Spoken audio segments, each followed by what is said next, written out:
நான் ஆபீஸ் போயிடுறேன். கிளம்பு. அடுத்தது யாரு? உனக்கு என்ன பிரச்சனை? எனக்கு கிட்னில ஸ்டோன், ரொம்ப வலிக்குது.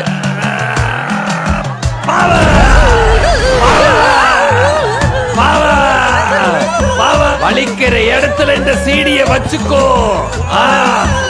வச்சுக்கோ. பாருங்க, அவங்க கிட்னில இருந்த ஸ்டோனை வெளியே எடுத்தாச்சு. இதெல்லாம் உண்மையா? இப்ப எப்படி எனக்கு இருக்கு? வலியே இல்ல. குணமாயிருச்சா? சரியாயிடுச்சு. அப்ப இப்படி போ. இந்த சீடியின் மகிமை வெறும் 1000 மட்டுமே. அடுத்தது யாரு? வாமா உள்ள. உன்னை பார்த்தாலே உன்னுடைய பிரச்சனை டபுளா இருக்கும் தோணுது. உனக்கு டபுள் பவர். கயவர்கள் முடிவில்லா தண்டனையை அனுபவிப்பார்கள். மேத்தஸ் 25:46.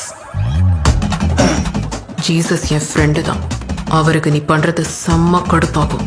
உன்னை ஹெல்லுக்கு அனுப்பி எண்ணெயில போட்டு பொரிச்சிருவேன்.